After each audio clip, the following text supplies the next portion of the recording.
جناب شوکت علی ایڈوکیٹ صاحب حنزہ 24/7 میں خوش آمدید کہتے ہیں۔ حنزہ 24/7 چینل کا بھی شکریہ کہ مجھے یہاں پر ایک اہم موضوع پہ بات چیت کے لیے دعوت دی۔ اللہ تعالیٰ نے انسان کو پیدا کیا، میل اور فیمیل بنایا، اسی طریقے سے انہیں ذمہ داریاں دیں اور دونوں کو برابر کا شہری اور معاشرے کا اہم رکن بنایا۔ کیا ہمارے معاشرے میں خواتین کو برابر کا حقوق حاصل ہے یا برابر کی شہری سمجھا جاتا ہے؟ بسم اللہ الرحمن الرحیم۔ اللہ تعالیٰ نے مرد اور عورت کو پیدا کیا، بحیثیت انسان دونوں برابر ہیں، دونوں کے حقوق برابر ہیں۔ اس کی مثال یہ ہے کہ ایک عورت ایک ملک کا صدر بن سکتی ہے، پرائم منسٹر بن سکتی ہے، وزیر بن سکتی ہے، اور ایسی تحصیلدار، ڈی سی، ایون نمبردار تک بن سکتی ہے۔ لہٰذا برابر حقوق دیے گئے ہیں بحیثیت شہری، اور ووٹ کا حق ہے۔ البتہ بعض معاشرے میں عورت کو کہ کچھ حقوق جو ہے ان کو میسر نہیں ہیں۔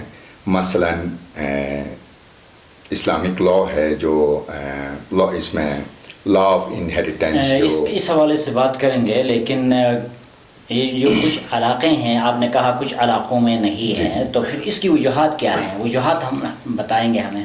اس کی وجوہات یہ ہیں کہ ایک تو انسان کی ایک سوچ ہے کہ بعض علاقوں میں وہ یہ سمجھتے ہیں کہ عورت کو گواہی کا جو ہے آدھی گواہی ہوتی ہے، گواہی کا حق مرد کے برابر نہیں ہے، بلکہ ان کی آدھی گواہی ہے، دو عورتوں کی گواہی کے برابر ایک مرد کی گواہی ہوتی ہے۔ لہٰذا اور اس کے علاوہ لا آف انہیریٹنس میں بھائی کا آدھا حصہ، بھائی سے آدھا حصہ عورت کو دیا جاتا ہے۔ تو جب والد جو ہے ترکہ چھوڑ کے جاتے ہیں تو بھائیوں کو فل شیئر دیا جاتا ہے اور ہاف شیئر ان کے بیٹیوں کو یعنی بہنوں کو دیا جاتا ہے۔ لہٰذا اس حوالے سے بھی جو ہے وہ یہ سمجھتے ہیں کہ یہ چونکہ میل ڈومیننٹ سوسائٹی ہے اور مرد کا رتبہ جو ہے عورت سے بڑا ہے، جبکہ بحیثیت انسان دونوں برابر ہیں، اور مرد کے شانہ بشانہ خواتین بھی جو ہے وہ ہائیلی کوالیفائڈ ہیں اور کام کرتی ہیں، اور ان کا کردار ہے معاشرے میں، اور بڑی بڑی جو ہے پوسٹوں پہ ابھی جو میں نے ذکر کیا وہ پرائم منسٹر بن سکتی ہیں، وزیر بن سکتی ہیں، ڈی سی ایسی تحصیلدار بن سکتی ہیں، اور ہر ڈپارٹمنٹ میں، ہر شعبے میں جو ہے خواتین جو ہے موجود ہیں، ہائیلی کوالیفائڈ پوسٹ جو ہیں پوسٹیں سنبھالی ہوئی ہیں۔ دنیا میں خواتین کے وراثت کے حقوق کے لیے کئی قوانین ہیں، خصوصاً اسلامی ممالک میں آپ بہتر جانتے ہیں زمینی قانون، شرعی قانون اور پھر رواجی قانون ہے۔ یہ زمینی قانون کیا ہے، شرعی قانون کیا ہے اور رواجی قانون کیا ہے؟ ہمارے ناظرین کو کچھ اس حوالے سے تفصیلات بتائیں گے؟ جی، رواجی قانون جس کو کسٹمری لاء کہا جاتا ہے، البتہ یہ انگلینڈ میں رائج ہے، تو ہمارے گلگت بلتستان میں بھی یہ کچھ قانون پہ کسی حد تک عمل ہوتا ہے، رواجی قانون پہ۔ ایک دوسرا قانون ہے زمینی قانون، جس کے تحت عدالتیں کام کر رہی ہیں، اور ایک تیسرا قانون ہے ڈیوائن لاء کہا جاتا ہے، شریعت کا قانون، شریعہ لاء جسے کہتے ہیں، یہ سپیریئر لاء ہے۔ یہ سپیریئر لاء ہے، اس لیے اللہ تعالیٰ نے قرآن شریف میں سورہ نساء میں انہیریٹنس کے متعلق جو ہے کس کو کتنا حصہ ملنا چاہیے یہ بالکل واضح ہے۔ تو چونکہ شریعت لاء جو ہے وہ سپیریئر لاء ہے، تو اس لیے کوئی اپنے حق سے محروم ہو جاتا ہے کوئی شخص، تو اس کے لیے لمیٹیشن بھی نہیں ہے، 100 سال بعد بھی جو ہے وہ اپنا حصہ کلیم کر سکتا ہے عدالت کے ذریعے، اور اس کے لیے کوئی لمیٹیشن نہیں ہے۔ البتہ زمینی قانون میں لمیٹیشن ہے، اور شریعت لاء میں جو ہے لمیٹیشن نہیں ہے، کسی بھی ٹائم جو ہے 100 سال بعد، 200 سال بعد بھی جو ہے وہ اپنا حق جو ہے کلیم کر سکتا ہے، وہ لے سکتا ہے۔ اگر اس حوالے سے بات کی جائے، اگر بیٹی ہے، اگر بہن ہے، اگر ایموبل کوئی پراپرٹی ہے، زمین وغیرہ، تو اس میں یہ جو شرعی لاء ہے، اس کے علاوہ لا آف لینڈ ہے، اور اس کے علاوہ رواجی قانون ہے، اس سلسلے میں مطلب ان کو کتنا حصہ ملے گا؟ اگر خاتون ہے اس کے 5 بھائی ہے، ایک سسٹر ہے، اگر 5 یعنی کہ بیٹے ہیں، ایک بچی ہے، تو اس کو کس حساب سے یعنی کہ ان کو حقوق ملیں گے اس سے ایموویبل پراپرٹی سے؟ جی یہاں پر رواجی قانون لاگو نہیں ہوگا، نہ ہی زمینی قانون لاگو ہوگا، البتہ شرعی قانون لاگو ہوگا۔ ایک شخص ترکہ چھوڑ کے اس دنیا سے چلا جاتا ہے، رخصت ہو جاتا ہے، تو اگر ان کی بیوہ ہے، اس شخص کے جو ہے مرحوم کے ماں باپ ہیں اور بیٹے ہیں، بیٹیاں ہیں، تو اگر ماں باپ زندہ ہیں تو 1/6 جو ہے ماں باپ کو حصہ جائے گا، ایک مسلم اگر ترکہ چھوڑ کے چلا جاتا ہے، اور بیوہ جو ہے بیوہ کو 1/8 ملے گا، اور جو بیٹے ہیں ان کو جو حصہ ملے گا اس کا فل شیئر بیٹوں کو ملے گا، آدھا جو ہے ان کی بیٹیوں کو ملے گا۔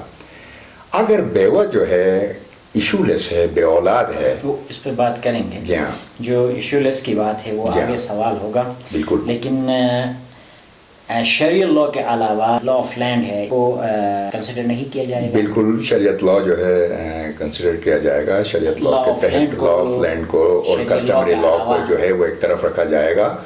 انہیریٹنس میں ایک مسلمان ترکہ چھوڑ کے جاتا ہے تو پھر شرعی قانون کے تحت جو ہے وہ پراپرٹی تقسیم ہوگی۔ شریعت لاء سپیریئر ہوگا؟ جی ہاں، سپیریئر لاء ہے، جنرل لاء اور ایک کسٹمری لاء ہے، لاء آف لینڈ ہے، زمینی قانون ہے، شریعت لاء سپیریئر لاء ہے، اس لیے اس میں لمیٹیشن بھی نہیں ہے۔ اگر کوئی بندہ غیر مسلم ہو تو پھر اس کے لیے کیا ہوگا؟ تو ان کا لاء الگ ہے، غیر مسلم کے لیے الگ لاء ہے۔ غیر مسلم میں جیسے کرسچن ہیں، ہندو ہیں، پارسی ہیں اور بدھ مت ہیں، کئی مذاہب ہیں، تو ان کا اپنا جو ہے لاء ہے۔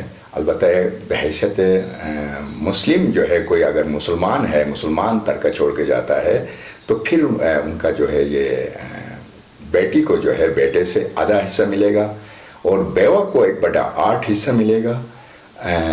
اگر ایشو لیس بیوہ ہے تو 1/4 ملے گا، وہ بھی اموویبل پراپرٹی سے نہیں ہے، منقولہ سے ملے گا اس بیوہ کو۔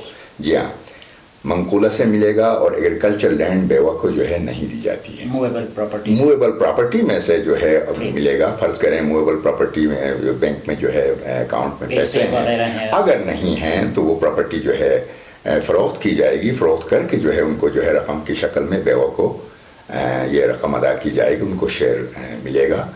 تو اس طریقے سے پیسے نہیں ہے تو اموویبل پراپرٹی سیل آؤٹ کر کے اس میں سے پیسے جو ہے جو رقم آئے گی وہ رقم جو ہے بیوہ کو ادا ہوگی۔ البتہ لینڈ جو ہے بیٹی کو مل سکتی ہے، ترکے میں سے اموویبل پراپرٹی بیٹی کو مل سکتی ہے، بیوہ کو نہیں مل سکتی۔ پیسے اگر نہیں ہیں، اس کے بجائے اگر زیورات وغیرہ ہیں کہیں پہ، تو اس میں کیا ہوگا؟ جہاں اس کی شکل میں بھی جو ہے ان کو مطلب ان کو دیا جائے گا۔ ایون جو ہے یہ فصل بھی جو ہے موویبل پراپرٹی میں آ جاتی ہے، کیونکہ وہ بھی جو ہے بہرحال ان کو ڈپرائیو نہیں کیا جائے گا، ان کو جو ہے دیا جائے گا ان کا اپنا شیئر جو بنتا ہے۔ ایشو لیس کے لیے زیادہ ہے 1/4، بچے ہیں اگر اولاد ہے تو 1/8 ملے گا، والدین زندہ ہیں تو 1/6 ملے گا۔ تو آپ نے اس پروفیشن میں کافی عرصہ گزارا، پاکستان کی بڑی عدالتوں میں آپ نے پریکٹس کی، اس کے علاوہ یہاں پہ آپ گلگت بلتستان میں بھی پریکٹس کر رہے ہیں اور ساتھ ساتھ جماعتی اداروں میں بھی کام کر رہے ہیں۔ آپ کیا سمجھتے ہیں کہ گلگت بلتستان اور خصوصاً حنزہ میں ان قوانین پہ منع عمل ہو رہا ہے؟ البتہ نہیں ہو رہا ہے، منع عمل نہیں ہو رہا ہے۔ اس لیے نہیں ہو رہا ہے کیونکہ دنیا میں یہ حنزہ جو ہے بہت مشہور ہے، جہاں پر 100% جو ہے لٹریسی ریٹ ہے، اور اس کے علاوہ یہ شیعہ امامی اسماعیلی مسلم ہونے کے ناطے اسپریچول گائیڈ نے جو ان کو فرامین فرمائے ہیں کہ اگر آپ کے 2 بچے ہیں، ایک بیٹا ایک بیٹی، تو آپ بیٹی کو جو ہے تعلیم دلوائیں اور بیٹے کو ہنر سکھائیں۔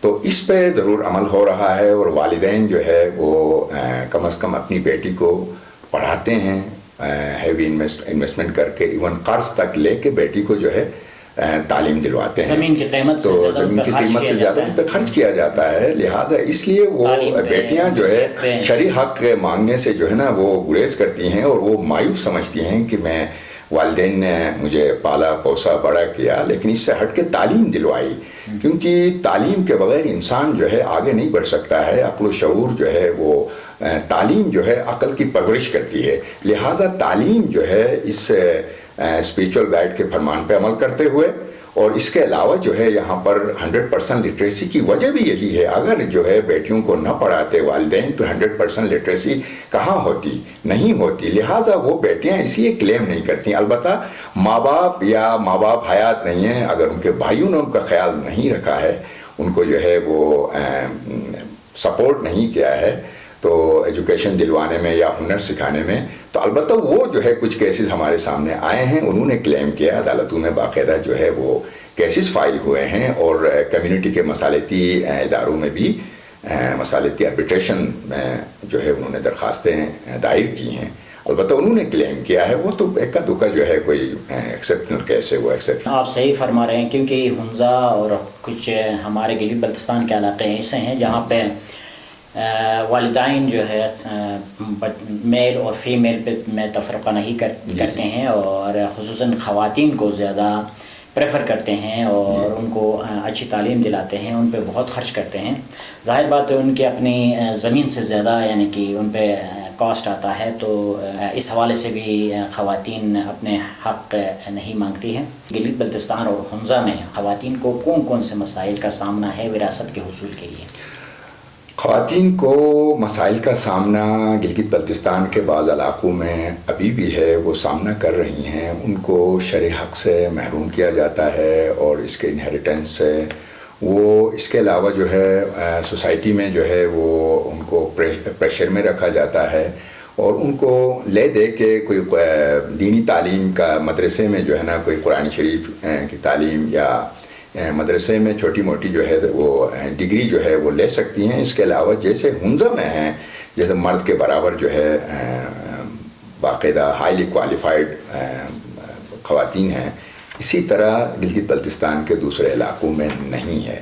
یہاں پر باقاعدہ فنکشنز میں بھی جو ہے خواتین کو جو ہے بٹھایا جاتا ہے، جبکہ دوسرے علاقوں میں ایسا نہیں ہے، خواتین کو نہیں وہاں بلایا جاتا ہے۔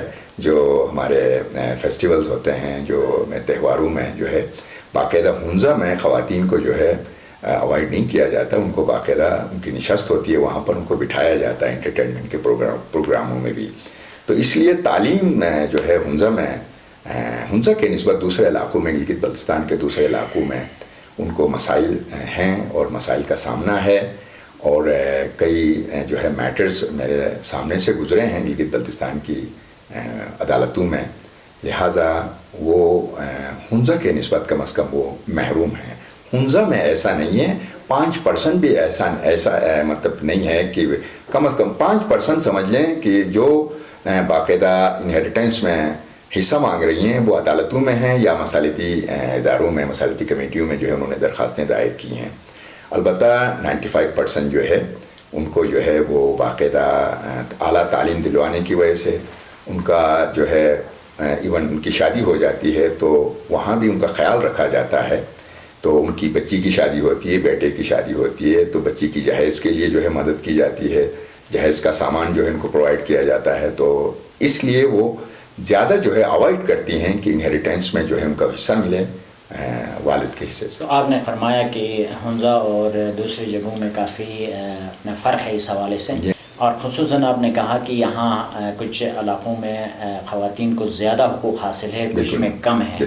تو جو کم حقوق والے علاقے ہیں ان کے لیے آپ کیا کہیں گے؟ کیا حقوق ملنے چاہیے خواتین کو؟ ان کے لیے میں کہوں گا کہ کیونکہ یہاں مسلمز 100% مسلمز ہیں گلگت بلتستان میں، یا اہل تشیع ہیں یا اہل سنت ہیں، دونوں مسلمز ہیں، دین ایک ہے، دین اسلام میں قرآن شریف جو ہے وہ ہدایت کا سر چشمہ ہے۔ جب انہیریٹنس میں ان کا حصہ ہے تو ان کو دینا چاہیے، تو ان کو محروم نہیں کرنا چاہیے۔ بے شک ان کو تعلیم دلوائی ہے تو اس کے باوجود جو ہے وہ حصے کا حق رکھتی ہیں، تو ان کو جو ہے اپنا حصہ دینا چاہیے انہیریٹنس میں یہ سمجھتا ہوں۔ جی گلگت بلتستان میں آپ نے خود فرمایا، گلگت بلتستان میں اور خصوصاً ہنزا میں خواتین جو ہے جب اپنے بھائیوں سے اور اپنے چچا تایا جو بھی ہیں ان سے اپنے حق مانگتی ہے جی تو اس میں اکثر اس معاملے کو یہاں پہ عیب سمجھا جاتا ہے یا معیوب سمجھا جاتا ہے اس معاملے کو. تو کبھی کبھار ایسا بھی ہوتا ہے کہ وہ معاملہ جو ہے جا کے لڑائی جھگڑے پہ جاتا ہے اور پھر عدالتوں میں جاتے ہیں. ایسے لوگوں کو جو خواتین کو اپنے حقوق نہیں دیتے ہیں والد کے جو ان کے ورثہ میں آتا ہے وراثت میں آتا ہے, تو اس حوالے سے ان لوگوں کو کیا کہیں گے جو ایسے کرتے ہیں, لڑائی جھگڑے کی نوبت تک لاتے ہیں یا عدالتوں تک جاتے ہیں؟ ایسے لوگوں کے لیے آپ کیا کہیں گے؟ ایسے لوگوں کے لیے میں کہوں گا کیونکہ پہلے اسٹیٹ ہوا کرتا تھا مختلف جو ہے, جیسے نگر اسٹیٹ, ہنزا اسٹیٹ, اسی طرح گلگت کا ایک نواب ہوتا تھا, اسی طرح غزر میں, دیامر میں. تو یہ نوابوں کی حکومت تھی, نواب عالی نال ہوتے تھے.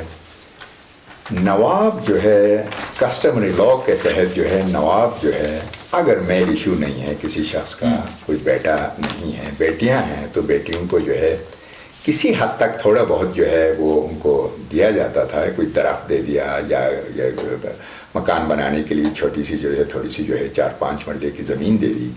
پراپر جو ہے ان کا جو حصہ تھا وہ جو ہے نہیں دیا جاتا تھا, حق نہیں دیا جاتا تھا, کیونکہ نواب کا فیصلہ ہوتا تھا. اس حساب سے وہ اسٹیٹس جو ہے ختم ہو گئے ہیں 74 میں. اب جو ہے قانون آیا ہے, اب شریعت کورٹس بنی ہیں, ایون جو ہے وہ فیملی کورٹس بنی ہیں, تو لہٰذا ان کو برابر حصہ دینا چاہیے. جو ان کا حصہ بنتا ہے ان کو دینا چاہیے.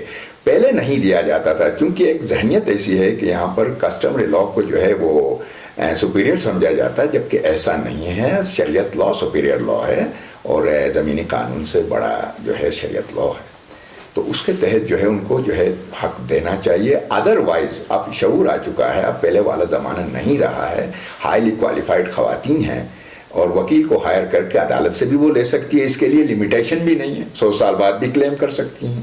تو لہٰذا بہتر یہ ہے کہ وہ عدالتوں کا دھکا کھانے سے, کیونکہ یہ ایک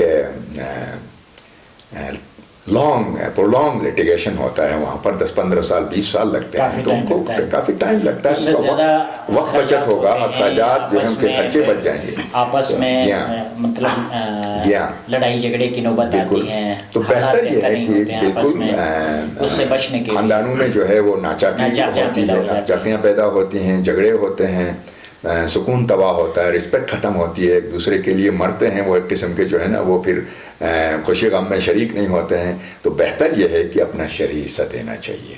البتہ وہ ریلنکوش بھی کراتے ہیں, ریلنکوش بھی کرتی ہے, دستبردار بھی ہو جاتی ہے. یہ بھی غیر قانونی ہے. قانون کہتا ہے اگر کوئی خاتون سے لکھواتے ہیں کسی, مثلا میری بہن کہتی ہے بھائی کے حق میں دستبردار ہوتی ہوں, یہ بھی غیر قانونی ہے ان سے یہ ڈیٹ لکھوانا. اچھا, قانون کے مطابق جو ہے یہ نہیں ہے, غیر قانونی ہے, غیر قانونی ہے. جو ہے تازہ رولنگ آئی ہے کیونکہ لاء چینج ہوتا رہتا ہے. تو لہٰذا یہ بھی غلط ہے کہ وہ کیا پتہ پریشر میں جو ہے اس کو دستبردار کیا ہے, اس کو بھی حق سے محروم سمجھا جائے گا. بالکل سمجھا جائے گا. تو لہٰذا جو ہے ان کو حصہ دینا چاہیے. وہ چاہے اس کو فروخت کرے, کچھ بھی کرے, تو اپنے کسی قریب کو جو ہے فروخت کرے, کیونکہ ایک لا آف پریمپشن حق شفاء ایک قانون ہے کہ جو قریب ہوگا وہ خریدے گا. تو لہٰذا تو ان کو حصے سے محروم نہیں کرنا چاہیے. اچھا, وہ اگر پسند سے کرتی ہے, عدالت میں جا کے بھی کہتی ہے کہ میں اپنے بھائی کے لیے چھوڑتی ہوں یا اپنے چاچا کے لیے چھوڑتی ہوں یا اپنے رشتہ دار کے لیے چھوڑتی ہوں, وہ کسی عدالت میں کہتی ہے تو پھر وہ ٹھیک ہے, عدالت میں جو ہے ان سے باقاعدہ لکھوایا جائے گا, ان کو اسٹیٹمنٹ لیا جائے گا, بالکل اسٹیٹمنٹ لیا جائے گا, ان سے لکھوایا جائے گا, بالکل ٹھیک ہے, لیکن بالکل مانا جائے گا. اس سے ہٹ کے جو ڈیٹ لکھواتے ہیں کہ یہ ٹھیک نہیں ہے, لہٰذا یہ بھی غیر قانونی ہے, ان کو اپنا حصہ دینا چاہیے. تو یہاں ہنزا میں یہ تو ایک جنرل بات ہے, لیکن ہنزا میں خواتین خود جو ہے ڈیمانڈ نہیں کرتی ہیں, اس لیے کہ وہ ان پہ اتنا سارا جو ہے میں نے بتا دیا آپ کو کہ ان کو تعلیم دلواتے ہیں, زیادہ اخراجات کرتے ہیں تعلیم پہ, صحت پہ. جی ہاں, اگر وہ کلیم کرتی ہے تو وہ لے بھی سکتی ہے, وہ لے بھی سکتی ہے, اتنا وہ باوجود بھی. جی ہاں, اتنا وہ جو ہے وہ جو ان کے جو قریبی جو ان کے کزنز ہیں یا بھائی ہیں وہ اتنا کنٹیسٹ نہیں کرتے ہیں, وہ لے سکتی ہے. لیکن یہ ہے کہ بہت ریئر کیسز میں ایسا ہوا ہے ہنزا میں. کیا بے اولاد خاتون جو ہے, کیا بے اولاد خاتون اپنے شوہر کے وراثت کا حصہ بن سکتی ہے؟ اگر بن سکتی ہے تو کتنے % حصہ دار ہو سکتی ہے؟ اس کے علاوہ جو گفٹ اور ول جو ہے یہ اکثر مطلب سننے کو ملتا ہے، گفٹ اور ول، تو اس حوالے سے بھی بتائیں گے. یہ بھی بتا دیں کہ کیا گفٹ اور ول جو ہے شوہر کر سکتا ہے اپنی وائف کو جو بے اولاد ہے؟ جی ہاں کر سکتا ہے، لیکن یہ ہے کہ پہلے آپ نے سوال یہ پوچھا کہ آیا بے اولاد بیوہ کو ان کو حصہ ملے گا؟ بالکل ملے گا، منقولہ جائیداد سے ملے گا. کوئی شخص جو ہے وہ ترکہ چھوڑ کے دنیا سے چلا جاتا ہے تو منقولہ جائیداد سے بے اولاد بیوہ. یہاں پہ آپ مہربانی کر کے منقولہ کے حوالے سے بھی سادہ الفاظ میں بتا دیں تاکہ ہمارے ناظرین جو ہے نا منقولہ غیر منقولہ کہتے ہیں تو وہ پریشان ہو جاتے ہیں کہ کس کو منقولہ کہیں گے کس کو غیر منقولہ کہیں گے. منقولہ کا مطلب موویبل، ایک جگہ سے دوسری جگہ شفٹ کیا جا سکے، موو کیا جا سکے. پیسے ہیں اور جبرات جو بھی ہے اور کیا نام ہے یہ فصل بھی ہے تو اس کو جو ہے فصل کو کاٹ کے جو ہے اٹھایا جاتا ہے. تو منقولہ میں سے جو ہے ان کو بے اولاد بیوہ کو البتہ 1/4 ملے گا، زیادہ ملے گا. موویبل پراپرٹی سے، موویبل پراپرٹی سے، اموویبل سے نہیں ملے گا، موویبل پراپرٹی سے ملے گا. یعنی کہ زمین سے نہیں ملے گا، ایگریکلچر لینڈ جو ہے بیوہ کو بالکل نہیں، بالکل نہیں. تو اگر وہ شخص مرحوم جو ہے گفٹ کرتا ہے، منقولہ غیر منقولہ دونوں گفٹ کرتا ہے، یا منقولہ گفٹ کرتا ہے یا غیر منقولہ گفٹ کرتا ہے، یعنی پوری پراپرٹی وہ گفٹ کرتا ہے، یہ بھی غیر قانونی ہے. اس لیے کہ دوسرے وارثان کو نظر انداز کر کے محروم کر کے گفٹ کسی ایک وارث کے حق میں نہیں کیا جا سکتا. اگر وہ بے اولاد ہے، وہ شخص بیوی ہے، وہ ایک وارث ہے، بیوہ وارث ہے، اور ساتھ میں ان کے جو بھائی بہن ہیں وہ بھی وارثان میں آ جاتے ہیں، تو لہٰذا ان کو محروم کر کے بیوی کے حق میں تمام موویبل، ایموویبل، منقولہ غیر منقولہ پراپرٹی وہ گفٹ نہیں کر سکتا ہے. اس کو چیلنج کیا جا سکتا ہے، بھائی لوگ چیلنج کر سکتے ہیں، بہنیں چیلنج کر سکتی ہیں. یہ غیر قانونی ہوگا اگر وہ کسی ایک کے حق میں یہ سارا کسی ایک وارث کے حق میں جو ہے دوسرے وارثان کو نظر انداز کر کے، اکثر نظر انداز کر کے محروم کر کے گفٹ کرے گا تو وہ پھر وہ گفٹ غیر قانونی ہوگا. وہ گفٹ کو توڑا بھی جا سکتا ہے. تو سول عدالت کو یہ اختیار ہے کہ وہ گفٹ ڈیڈ عدالت کینسل بھی کر سکتی ہے، اس لیے کہ یہ اعتراض ہے کہ دوسرے وارثان کو اکثر نظر انداز کر کے محروم کر کے کسی ایک وارث کے حق میں گفٹ کیا گیا ہے. یا وہ بیوہ بھی ہو سکتی ہے، یا ان کا کوئی بیٹا بھی ہو سکتا ہے، بیٹی بھی ہو سکتی ہے، یعنی کسی ایک وارث کو یہ ساری جائیداد جو ہے گفٹ نہیں کیا. اگر کوئی بیوہ شوہر کے انتقال کے بعد اپنی شوہر کی زمین پہ رہنا چاہتی ہے تو کب تک رہ سکتی ہے، یا ہمیشہ کے لیے اس کی جب تک زندگی ہے اس وقت رہ سکتی ہے، یا وہ پھر اپنے والدین کے گھر جائے گی؟ اس حوالے سے قانون کیا کہتا ہے؟ اپنے حصے پہ رہ سکتی ہے، اپنے حصے پہ جو اس کو حصہ ملا ہے اس پہ رہ سکتی ہے، اور ان کی بیوہ کی زندگی کے بعد اس مرحوم جو ہے ڈیسیز جو شوہر کے وارثان کو واپس چلی جائے گی. اگر اس وہاں پر ایشولیس ہے بیوہ، وہاں پر کوئی اولاد نہیں ہوئی، اگر یہ سیکنڈ میرج ہے، اس سے پہلے کوئی شادی ہوئی تھی تو پہلے والے شوہر سے ان کے 2 بیٹے ہیں یا 2 بیٹیاں ہیں، وہ ان کا کوئی حق نہیں ہوگا. ان کی زندگی کے بعد ان کو کوئی حق نہیں پہنچتا ہے، اس لیے کہ وہ یہ جو پراپرٹی ہے، یہ جو ترکہ ہے، شوہر سے جو ہے یہ پراپرٹی آئی ہے بیوہ کو، نہ کہ والد سے، باپ سے. البتہ باپ کا جو ترکہ ہے، جو بیوہ ہے، جو باپ سے آئی ہوئی پراپرٹی پہ حق رکھتے ہیں پہلے والے جو ہے، ان کے جو پہلے والی اولاد ہے وہ جو ہے وہ حق رکھتی ہے اولاد جو ہے. البتہ شوہر سے آئی ہوئی جو پراپرٹی ہے وہ تاحیات رہ سکتی ہے اس پراپرٹی پہ. ان کی زندگی کے بعد جو مرحوم شوہر کے وارثان کو واپس چلی جائے گی.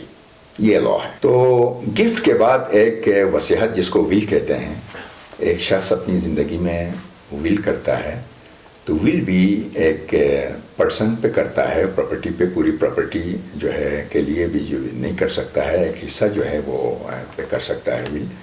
تو ول جو ہے ان کی موت کے بعد جو ہے وہ ایگزیکیوٹیبل ہے، اس کی ایگزیکیوشن ہوگی ان کی زندگی کے بعد ول بھی. تو ضروری نہیں ہے کہ وہ اسٹیمپ پیپر پہ ہو، ول سادہ کاغذ پہ بھی جو ہے وہ کیا جا سکتا ہے، وصیت قابل قبول ہے. رجسٹرڈ ہونا ضروری نہیں ہے ول کا. آپ نے شہروں میں بھی پریکٹس کی ہے اور یہاں گلگت بلتستان میں بھی پریکٹس کر رہے ہیں، اور اس پروفیشن میں کافی عرصے سے آپ پریکٹس کر رہے ہیں، پہلے بھی ہم نے بتا دیا ہمارے ویورز کو۔ تو اس کے علاوہ آپ جماعتی اداروں میں بھی خدمت سر انجام دے رہے ہیں۔ شہروں میں خواتین کے ایشوز جو ہے مسائل اور گلگت بلتستان کے خواتین کے ایشوز میں کیا فرق ہے؟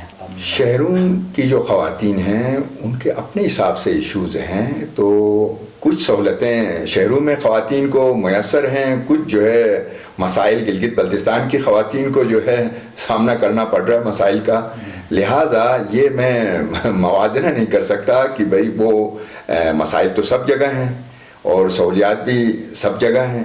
تو چونکہ یہاں پر گلگت بلتستان میں جو لٹریسی ریٹ ہے وہ زیادہ ہے، تو میں یہ کہوں گا کہ ڈاؤن کے جو دیہات ہیں ان دیہاتوں کی نسبت ہمارے جو گلگت بلتستان کے جو دیہات ہیں یہاں پر جو ہے خواتین جو ہے میرے خیال سے یہاں پر ان کو اتنا مسائل کا سامنا نہیں ہے، تو یہاں پر یہ ان کو تھوڑی سی آزادی ہے۔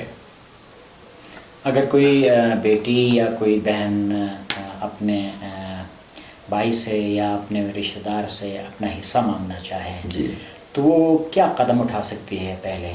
کیونکہ یہ بھی لوگوں کے ذہن میں آنا چاہیے کہ وہ کہاں جا سکتی ہے۔ اکثر یہاں پہ گلگت بلتستان میں ہم نے دیکھا ہے کہ زیادہ تر تھانوں میں جاتی ہے خواتین، وہاں پہ ایف آئی آر درج کرواتی ہیں یا تو ACDC کے پاس جاتی ہیں۔ آیا یہ رائٹ پلیٹ فارم ہے یا اور کوئی رائٹ پلیٹ فارم ہے؟ تو اس حوالے سے بتائیں گے لوگوں کی آگاہی کے لیے۔ یہ رائٹ فورم نہیں ہے، پراپر فورم نہیں ہے، نہ تھانہ ہے نہ تحصیل ہے، یہ صرف اور صرف سول عدالت ہے، سول کورٹ ہے، جہاں پر وہ پارٹیشن کا جو ہے وہ سوٹ فائل کر سکتی ہے، اپنا حصہ کلیم کر سکتی ہے۔ نہ تھانے کو، کسی تھانے دار کو اختیار ہے اس چیز کا، نہ کسی مصالحتی کمیٹی کو۔ البتہ مصالحتی کمیٹی میں کمپرومائز ہوتا ہے، وہاں پر جو ہے وہ وقت بچانے کے لیے، زر بچانے کے لیے وہاں پر جو ہے مصالحتی کمیٹیوں میں جو ہے یہ درخواستیں جاتی ہیں، وہاں پر اگر دوسری پارٹی جو ہے وہ ایگری نہیں ہوتی ہے تو مصالحت میں ناکام ہو جاتی ہے۔ لیکن گلگت بلتستان کے اکثر تھانوں میں ایسا ہی ہوتا ہے، کیونکہ بہت سے ہمیں پتہ ہے کہ یہاں پہ خواتین یا میل جو ہے پراپرٹی پہ جا کے FIR کاٹتے ہیں، تو وہاں سے پولیس فوراً جا کے اس کو اٹھا کے لے آتی ہے یا ان کو وارن کرتی ہے یا ان پر پریشر ڈالتی ہے۔ ان کو کوئی اختیار قانونی ایسا کوئی قانون نہیں ہے، یہ غیر قانونی ہے۔ ایون ریکوری کا اختیار بھی جو ہے SHO کو نہیں ہے۔ ایک شخص نے کسی کو جو ہے کوئی کچھ پیسے دینے ہیں یا کوئی مقروض ہے وہ ادا نہیں کر سکتا، SHO کو اختیار نہیں ہے، وہ ریکوری کا کیس فائل کرے گا۔ 3 سال کا لمیٹیشن ہے، 3 سال کا اس میں ودن 3 ایئرس جو ہے وہ عدالت سے رجوع کرے گا، ریکوری کا کیس داخل کرے گا۔ نہ یہ تحصیلدار کو حاصل ہے یہ، نہ یہ جو ہے وہ کسی تھانے دار کو حاصل ہے۔ یہاں پر میرے سامنے ایک کیس گزرا ہے، یہاں یہ ہوا کہ ایک صاحب جو ہے وہ ترکہ چھوڑ کے دنیا سے چلے گئے ہیں، ان کی بیٹیاں، ان کے بیٹے اور پہلی بیوی سے بھی بیٹیاں تھیں، تو سب سے بڑا بیٹا وہ آج تک جو ہے وہ اپنے شرعی حق سے محروم ہے۔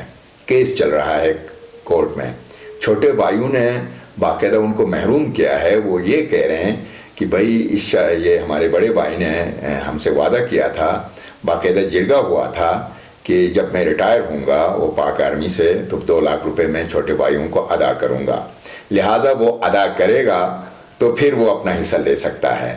تو جب کہ قانون یہ ہے کہ جو ہمارے جو ان کا باپ والد ہے، جن کا جو مالک ہے پراپرٹی کا، تو ان کی رحلت کے فوراً بعد، ان کی رحلت کے دنیا سے چلے جانے کے جو ہے فوراً بعد، انتقال کے فوراً بعد جو ہے ان کے وارثان، ان کے بیٹے بیٹیاں بیوہ جو ہے وہ مالک بن جاتے ہیں، وہ خود بخود مالک بن جاتی ہے۔ اس کے لیے عدالت سے ڈکلیریشن، ملکیت کی ڈکلیریشن سیکھ کرنے کی کوئی ضرورت نہیں ہے، خود بخود مالک بن جاتا ہے۔ کیونکہ بالکل ان کو بھی ان کے والد کے انہیریٹنس میں آیا ہے، جو بالکل ان کا حصہ ہے۔ مشترکہ کھاتے دار جس کو کہا جاتا ہے، مشترکہ کھاتے دار، وہ جوائنٹ آنر ہیں اور محروم کر رکھا ہے، وہ ایک الگ بات ہے، لیکن جو ہے وہ محروم وہ نہیں کر سکتے ہیں۔ البتہ جو انہوں نے وعدہ ضرور کیا ہوگا کہ بھائی 2 لاکھ روپے میں نے جو ہے ان کو دینے ہیں جرگے کے سامنے، وہ جرگہ جو ہے کہ قانونی کوئی حیثیت نہیں ہے۔ آنریبل سپریم کورٹ نے باقاعدہ 3 کنکرنٹ ججمنٹ کو سیٹ اسائڈ کیا، جرگے کو کوئی اختیار نہیں ہے کہ اس قسم کے فیصلے صادر کرے۔ لہٰذا جب کہ وہ باقاعدہ ایک شخص نے اس کیس کے حوالے سے بات کروں گا کہ ایک شخص نے اپنی جو پراپرٹی ہے منقولہ غیر منقولہ مویبل امویبل دونوں پراپرٹی کو جو ہے مہر میں لکھوایا. جب وائف کا انتقال ہوا پہلی والی بیوی سے جو ہے ان کی 3 بیٹیاں تھیں, کوئی بیٹا نہیں تھا, 3 بیٹیاں تھیں, اولاد تھی. جب سیکنڈ میرج کی وائف کے انتقال کے بعد تو پھر انہوں نے مہر میں مویبل امویبل پراپرٹی لکھوائی, باقاعدہ ایک ڈیڈ بنا مہر نامہ کے نام سے. تو تینوں عدالتوں نے جو ہے وہ ان کے حق میں فیصلہ دیا. جب وہ بیچاری جو ہے وہ والد کا انتقال ہو گیا اس مالک کا جس نے مہر نامہ بنایا تھا اور سیکنڈ وائف کے حق میں جو ہے پورا جو ہے وہ مہر میں لکھوایا تھا, پراپرٹی لکھوائی تھی. جب ان کا انتقال ہو گیا تو پہلی والی وائف سے جو 3 بیٹیاں تھیں وہ عدالت چلی گئیں, عدالت سے رجوع کیا. عدالت نے معزز عدالت نے ان کے خلاف کیا اور اس کے بعد وہ اوپر فرسٹ اپیل میں چلی گئیں, ان کے خلاف ہوا. ہائی کورٹ چلی گئیں, ان کے خلاف ہوا. سپریم کورٹ نے تینوں کنکرنٹ ججمنٹ کو جو ہے سیٹ اسائڈ کیا. جی جرگے کو کوئی اختیار نہیں ہے, جرگے نے جو فیصلہ دیا ہے وہ غیر قانونی ہے, یہ قرآن سنت کے منافی ہے. تو لہٰذا یہ شریعت لا سپیریئر لا ہے, وہ حق رکھتی ہیں. باقاعدہ وہ فیصلہ سیٹ اسائڈ ہوا, باقاعدہ ان کو شرعی حصہ دلوایا. آنریبل کورٹ نے باقاعدہ شرعی حصے کا آرڈر کیا. وہ جو پہلی بیوی سے جو 3 بیٹیاں تھیں وراثت سے محروم خصوصاً خواتین جو ہیں, مرد بھی خصوصاً خواتین, کیونکہ ان کو علم نہیں ہوتا. اگر وہ تھانہ یا تحصیل اپروچ کرتی ہیں تو یہ ملازمین کی بھی ذمہ داری ہے, افسران کی بھی ذمہ داری ہے کہ ان کو رائٹ پاتھ دکھا دیں, پراپر فورم دکھا دیں.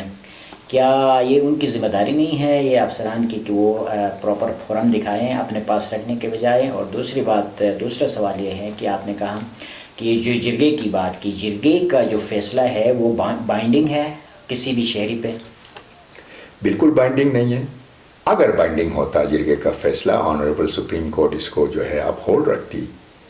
بائنڈنگ نہیں ہے تو تینوں عدالتوں کا فیصلہ جو ہے سیٹ اسائڈ کیا ہے, تو لہٰذا سرکاری افسران کو بھی کوئی اختیار نہیں ہے. یا تو ان کی بدنیتی ہے یا تو ان کی نالائکی ہے کہ یہ ایسی درخواستوں کو جو ہے واپس کرنے کی بجائے, ڈسمس کرنے کی بجائے انٹرٹین کرتی ہیں. تو ابھی جس کیس کی بات میں جو کر رہا تھا کہ بڑے بھائی کو چھوٹے بھائیوں نے حق سے محروم کیا ہے کہ بھئی یہ 2 لاکھ روپے دینے کا وعدہ کیا تھا جرگے کے سامنے, لہٰذا تو قانون کہتا ہے کہ بھئی وہ مالک ہے, وہ مشترکہ جو ہے کھاتے دار ہے, مالک ہے وہ, لہٰذا آپ کو 2 لاکھ روپے دینے تھے, اب نہیں دے رہا, آپ ریکوری میں الگ سا کیس داخل کریں. الگ سا کیس بنتا ہے, الگ سا کیس بنتا ہے. انہوں نے کیا کیا, جب 2 لاکھ روپے نہیں دیے انہوں نے, بڑے بھائی نے, تو بھائیوں نے باقاعدہ اے سی کو درخواست دی اور اے سی نے اس درخواست کو انٹرٹین کر کے یہ بھی کہا کہ دونوں پارٹیز کو سمن کیا جائے اور اس ملزم سے انڈرٹیکنگ بانڈ پیپر پہ, نان جوڈیشل سٹیمپ پہ انڈرٹیکنگ لیا جائے. یہ بھی اس جو ہے باقاعدہ ڈاکومنٹ میرے پاس موجود ہے. اس اے سی صاحب نے جو ہے نا یہ انتہائی غیر قانونی حرکت کی ہے, یہ جرم ہے, یہ غلط کیا ہے. تو یہ باقاعدہ وہ ریزرو, یہ رائٹ ریزرو رکھتا ہے کہ وہ شخص جو ہے باقاعدہ ڈیمیجز کلیم کرے, ایسی کو پارٹی بنا کے, ایس ایچ او کو فریق بنا کے, تحصیلدار کو فریق بنا کے, ان کے خلاف کارروائی ہو سکتی ہے, ڈیمیجز کلیم ہو سکتے ہیں. انہوں نے کیسے ایکیوز کہا, ان شخص کو کیسے کہا, انہوں نے یہ لکھا ہے, مارک کیا باقاعدہ تحصیلدار کو کہ ان کو پارٹیز کو سمن کرو اور اس ایکیوز سے, ملزم سے, یہ ملزم ہو گیا, ملزم سے باقاعدہ بانڈ پیپر پہ, نان جوڈیشل سٹیمپ پہ انڈرٹیکنگ لے لو. انڈرٹیکنگ کیا ہوتی ہے, ایک وعدہ ہوتا ہے کہ یہ میں رقم ادا کروں گا, وہ کوئی اسٹیپولیٹ پیریڈ کے اندر کوئی ٹائم دے گا اس میں, تو وہ جو ہے ادا کرے گا. یہ بھی غیر قانونی ہے. اب وہ عدالت گیا ہے, وہ شخص باقاعدہ ان کی اپیل چل رہی ہے. تو سرکاری افسران کو چاہیے کہ جو ان کے جورسڈکشن میں نہیں ہے, نہیں آتا ہے, وہ درخواستیں انٹرٹین نہ کریں. تو چونکہ یہ اس کی وجہ یہ ہے کہ عوام کو اویئرنیس نہیں ہے, عوام قانون سے نابلد ہے. وہاں درخواست جو ہے اے سی کے پاس لے جاتے ہیں جو عدالت میں لے جانا چاہیے, اور جو اے سی کے پاس درخواست جانی چاہیے وہ پھر وہ تھانے کو دے دیتے ہیں. تو اس طرح سے مطلب یہ عوام کو میں جو ہے میں ریکویسٹ کروں گا کہ کم سے کم کسی وکیل سے مشورہ کر کے جہاں درخواست دینی ہے وہاں درخواست لے. ان ایشوز پہ سوسائٹی میں اویئرنیس کی ضرورت ہوتی ہے. بالکل اویئرنیس کی ضرورت ہوتی ہے. اور خصوصاً خواتین کے لیے جب ان کے وراثت کی جب ہم بات کرتے ہیں تو وراثت کو سمجھنے کی ضرورت ہوتی ہے. اور پہلے تو سمجھنے کی ضرورت ہوتی ہے. جب اپنے وراثت سے کوئی ان کو محروم کرتا ہے تو رائٹ پلیٹ فارم یا رائٹ فورم اپروچ کرنے کے لیے ان کو آگاہی کی ضرورت ہوتی ہے. اس حوالے سے گلگت بلتستان میں گورنمنٹ کی طرف سے کیا اقدامات کیے جا رہے ہیں؟ اس حوالے سے آپ کے نالج میں ہے کہ گورنمنٹ جو ہے اس سلسلے میں کوئی آگاہی کے لیے مہم چلا رہی ہے یا کوئی کام کر رہی ہے؟ میری نالج میں نہیں ہے. مجھے تو نہیں لگتا کہ میری نظر سے کوئی ایسی مہم جو ہے نہیں گزری ہے اور جو کہ ذمہ داری ہے. لیکن گورنمنٹ سے زیادہ شہری کی ذمہ داری ہے کہ اگر ایک شخص کلیم کرتا ہے کہ میں ہائیلی کوالیفائڈ ہوں تو تھوڑا بہت لا بھی پڑھے. ایک صاحب کو میں نے کہا تو انہوں نے کہا بھائی مجھے کون سا وکیل بننا ہے, مجھے کون سی وکالت کرنی ہے. لیکن ایک پڑھا لکھا شخص کو چاہیے کہ تھوڑا بہت قانون سے بھی جو ہے وہ واقف ہو, کہ یہ کوئی پابندی نہیں ہے کہ وکیل ہی قانون کی کتاب پڑھے گا, عام شہری نہیں پڑھ سکتا, ایسا نہیں ہے. کم از کم اپنے جو قانونی حقوق ہیں, اپنی رائٹس کے متعلق بھی تھوڑی بہت جو ہے وہ اویئرنیس رکھتا ہو, نالج رکھتا ہو, تاکہ کیونکہ وکلا بھی جو ہے نا وہ بعض پہ ٹرسٹ کرتی ہے, عوام جو ہے بعض پہ نہیں کرتی ہیں. لیکن یہ ہے کہ وکیل بھی ایک جیسے نہیں ہے, جو ہر پروفیشن میں ایسا ہے. ڈاکٹر صاحبان ہیں, دوسرے شعبوں میں جو پروفیشنلز ہیں, تو لہٰذا شہری کو چاہیے کہ تھوڑا بہت اپنے حقوق سے وہ آگاہی رکھے, اور اپنے حقوق پہ سویا ہوا شخص قانون بھی مدد نہیں کرتا ہے. قانون ویجیلنٹ شخص کی مدد کرتا ہے, انڈولنٹ کی نہیں کرتا ہے. اپنے حقوق پہ سوئے ہوئے شخص کی قانون بھی مدد نہیں کرتا ہے. تو لہٰذا لمیٹیشن ایکٹ ہے, ہر چیز ہر رائٹ کو کلیم کرنے کے لیے لمیٹیشن ہے. کہیں ایسا نہ ہو کہ ٹائم بارڈ ہو, جیسے ریکوری کے کیس میں جو ہے 3 سال ہے. تو اس کو چاہیے کم از کم وکیل سے کم از کم مشورہ کرے اور شارٹ کٹ نہ اپنائیں, تو تاکہ ان کو جو رائٹس ان کو میسر ہیں ان کو مل سکیں اور داد رسی کے ذریعے. جب کوئی بندہ کسی بھی خصوصاً خواتین اپنے حقوق سے محروم ہو جاتی ہیں تو وہ ٹائم کا خیال رکھیں. بالکل 3 سال کا ٹائم ہے ریکوری کا.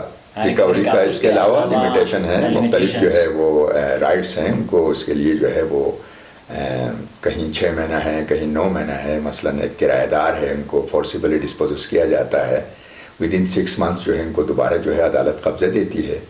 ایون غیر قانونی قابض کو بھی قانونی طریقے سے جو ہے ان کو بے دخل کیا جاتا ہے. غیر قانونی طور پہ بے دخل نہیں کیا جا سکتا, گو کہ وہ غیر قانونی قابض ہے کسی پراپرٹی پہ. اگر کسی زمین پہ اگر کوئی خاتون قابض ہے یا بیٹھی ہوئی ہے تو اگر ان کو نکالا جاتا ہے تو وہ اگر وہ غیر قانونی بھی ہے, جی ہاں, ودن 6 months جو ہے فرض کریں کرایہ دار ہے, کرایہ دار کو فورسیبلی ڈسپوزس کیا جاتا ہے without due process of law, due course of law disposes کیا جاتا ہے.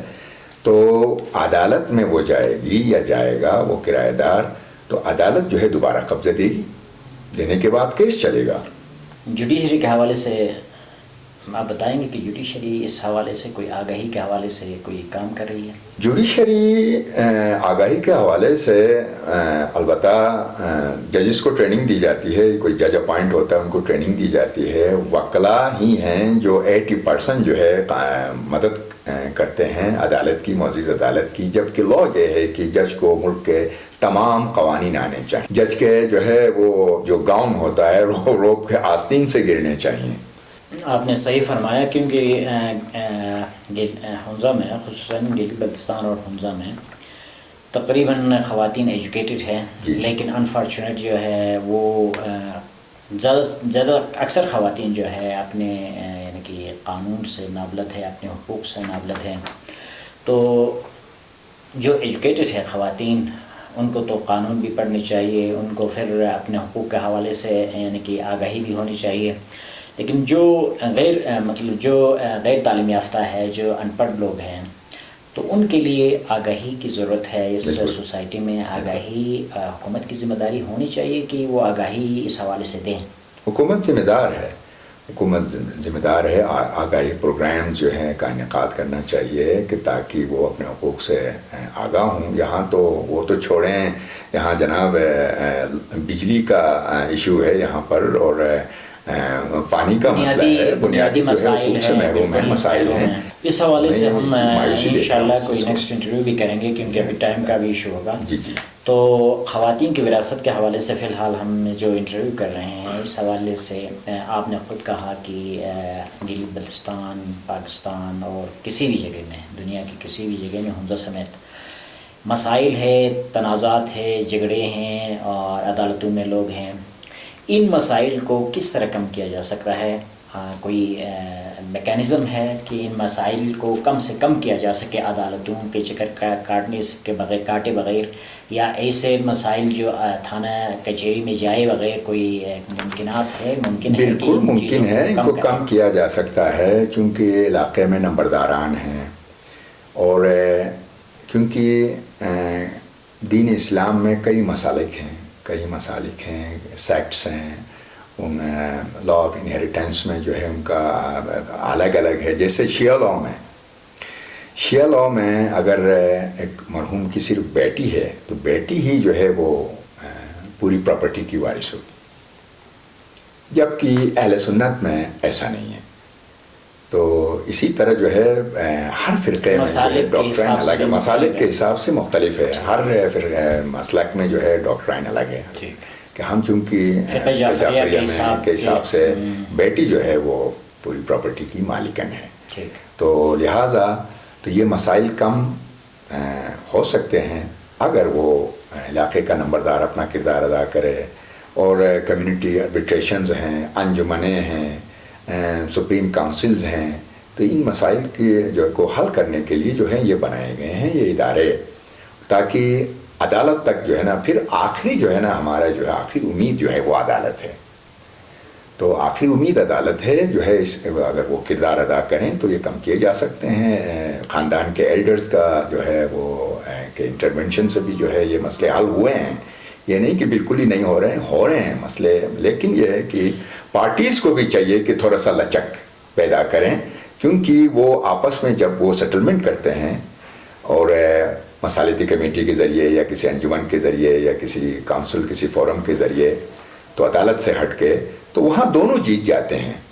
عدالت میں صرف ایک کے حق میں فیصلہ ہوتا ہے. اس کا مطلب یہ ہوا کہ سماجی اور مذہبی ادارے اگر ایکٹیو ہوں کام کرے تو ان مسائل سے قابو پایا جا سکتا ہے. بالکل عدالتوں کے ٹھکروں سے بچایا جا سکتا ہے. بالکل اپنا رول ادا کریں گے تو یہ کیا جا سکتا ہے، اور یہ مسئلے حل ہوئے ہیں. یہ نہیں کہ بالکل ہی مطلب زیرو ہے، لیکن اس کا ریشو جو ہے البتہ کم ہے. لیکن یہ ہے کہ ان کو جو ہے ایکٹیو ہونے کی ضرورت ہے. اور چونکہ یہاں پر ایک عدالت میں جو ہے ایک پروسیجر ہے، بہت لینتھی پروسیجر ہے، تو جج بھی بے بس ہوتا ہے کیونکہ پروسیجر سے ہٹ کے وہ فیصلے صادر نہیں کر سکتا. پروسیجر کو اڈاپٹ کرے گا، وہ دونوں پارٹیز کو فل اپرچونٹی دے گا کہ وہ ایویڈنسز لے آئیں، اورل ڈاکومنٹری، اور اس کے بعد پھر وہ وکلاء کو اپرچونٹی دی جائے گی کہ آرگومنٹس کے لیے ان کو جو ہے اپرچونٹی پرووائڈ کرے، پھر جا کے کسی فیصلے پہ جو ہے نا وہ عدالت پہنچتی ہے. عدالتی پروسیس چونکہ بہت لمبا ہے، ان سے بچنے کے لیے مذہبی اور سماجی ادارے ایکٹیو ہو جائیں اور اس پر کام کریں. اور عدالتیں اپریشیٹ کرتی ہیں کہ اگر وہ کوئی پارٹی کے میٹر پینڈنگ ہے اور out side the court amicably وہ سیٹل کرتی ہے اپنی ایشو کو، لیکن وہ پھر وہ عدالتیں اپریشیٹ کرتی ہیں باقاعدہ. آخر میں آپ عوام کو کیا پیغام دیں گے اس حوالے سے، اسی ٹاپک پہ؟ چونکہ یہ ٹاپک جو ہے انہیریٹنس کا جو ٹاپک ہے، جی ہاں، تو لہٰذا خواتین کو چاہیے کہ صرف ڈگری لے کے نہیں بیٹھنا ہے، کیونکہ عمر بھر کا جو ہے نا یہ مطالعہ، یہ ایک علم جو ہے، نبی صلی اللہ علیہ وسلم کی ایک حدیث ہے کہ اطلب العلم من المہد الی اللحد، پنگوڑے سے لے کے قبر تک جو ہے، گور تک جو ہے علم حاصل کرو. ڈگری لے کے بیٹھنا جو ہے یہ ناکافی ہے، بلکہ اپنے حقوق سے آگاہی کی ضرورت ہے، کیونکہ وہ اسٹڈی سے ہوگا. بکس ہیں، آپ ہولی قرآن ہے کہ خواتین کو کتنا حصہ اللہ نے جو ہے نا اس میں باقاعدہ مختص کیا ہے، تو وہ آگاہی کی ضرورت ہے. اور نہ صرف اپنے حقوق بلکہ دوسروں کے حقوق کے سے بھی آگاہ ہوں، تو تاکہ کوئی کسی کو حق سے محروم نہ کرے. کیونکہ جو میں اپنے حقوق کے لیے حق حاصل نہیں کر سکتا، میں کسی کو اور کیا حق دلا سکتا ہوں؟ کوئی خاتون اپنے حق کے حوالے سے اگر آگاہ ہوگی تو اپنے بچوں کے لیے برابر حق دینے کے وہ قابل ہو جائے گی۔ بالکل بالکل۔ ایک ہمارے محترم دوست ہیں جو الوائز ہیں، انہوں نے یہ کہا اپنی بیٹیوں کو کہ دیکھو بیٹا، میں نے اپنی بہنوں کو حق نہیں دیا ہے، البتہ آپ کو میں حق دوں گا۔ آپ کو میں بیٹیوں کو جو ہے اپنی بیٹیوں کو مخاطب کر کے کہا کہ میں آپ کو حق دوں گا اپنی پراپرٹی سے، جو والد نے مجھے میرے حصے میں جو پراپرٹی مجھے دی ہے اس میں سے حق ضرور دوں گا، البتہ میں نے بہنوں کو میں نے محروم کیا ہے، مجھے احساس ہے۔ تو اس طریقے سے مطلب وہ آگاہی جب دوسروں کو بھی پیدا ہو جاتی ہے، دوسروں کو بھی حق دینے کا کم از کم جو ہے وہ اتنا شعور آ جائے گا۔ وہ شوکت علی ایڈوکیٹ صاحب، اپنی مصروفیت سے، قیمتی مصروفیت سے ٹائم نکال کے ہمیں ٹائم دینے کا بہت بہت شکریہ۔ آپ کا بھی بہت بہت شکریہ۔